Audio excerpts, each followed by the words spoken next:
As of January 1st, the first part of the Energy Independence and Security Act of 2007, otherwise known as EISA, went into effect, changing the requirements on light bulbs. And the changes have led to a lot of confusion for consumers. So here to explain is Cathy Choi, president of Bulbrite, a manufacturer and supplier of energy-efficient lighting sources. Good to have you on the program. Thanks for having me. This has been a long time in coming. Explain to us what the government wanted and is mandating the change be.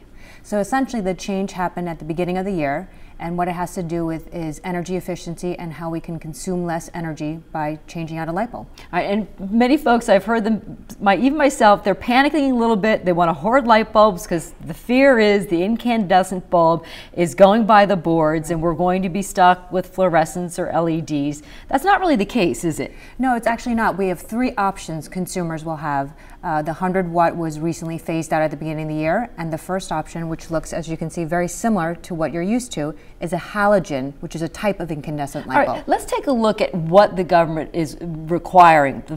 And we have a chart here. So it's the former 100-watt light bulb now cannot draw 100 watts. It has to draw less than 72 watts? Correct, 72 watts or less. Okay, so that was as of January of 2012. So this is going to be a phase-in. So by 14, so we'll have the traditional, or what we've become used to, as a 60 and the 40 watt until 2014. Correct. So gradually phasing this in, which is allowing companies to make these transitional bulbs that look like which looks like an incandescent, but it's a halogen. Correct. That you have right here? So what's outside looks the same, but what's inside is what makes this bulb about 28% more energy efficient than the old 100 watt.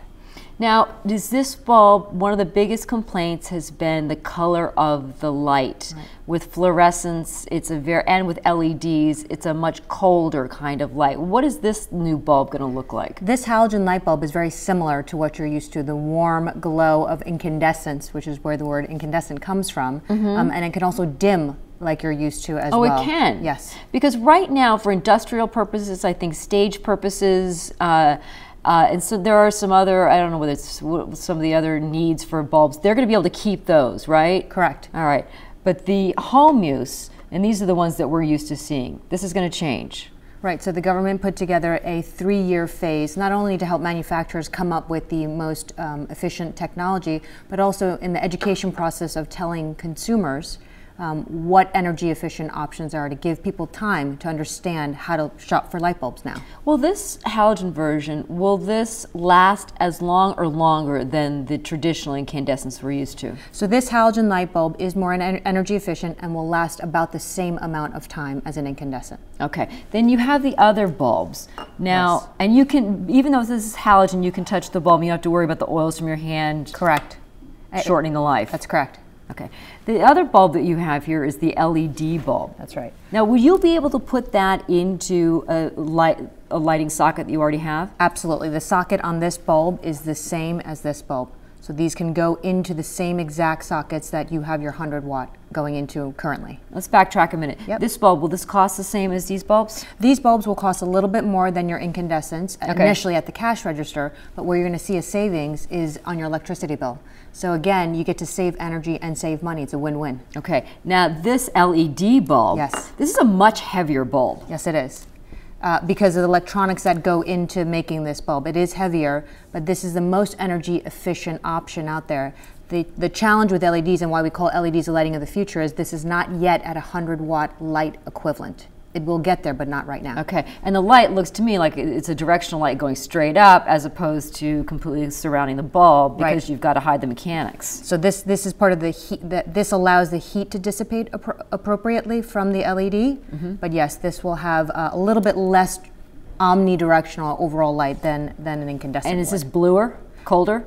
These will come in a variety of different colors, but the way it produces light is very different, so it will not glow as an incandescent does. Yes. The one I think people seem to have more complaints about, and those are the fluorescents, and which were the coiled lights that a lot of folks are not crazy about just because of the look. So this is a version of a dimmable compact fluorescent. This can dim similar to an incandescent. I think these bulbs are good for certain applications, so perhaps in your laundry room or in the basement. There are also covered versions of this. But again, it depends. I think it's important to note that there are different light sources for the right application. I see. Yep. Do these have to warm up?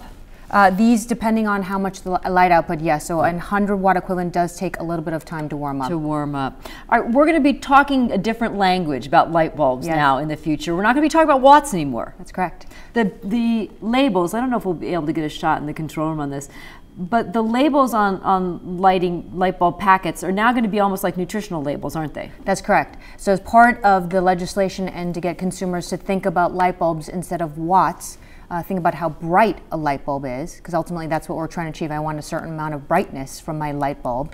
The new label will have lumens, which is a measurement of light at the top. So part of this is the consumer education, and that's what Bulbrite is focused on teaching people how to learn about which is the right light and how much light you need. All right, the good news is you don't have to hoard light bulbs. Everything's going to be okay because you will be able to buy a light bulb that looks like this in the years to come. That's right. Cathy, great having you on the show. Thank you so much. All right, it's Bulbrite, Cathy Choi, and we'll be back with more 12 on the Money after the break.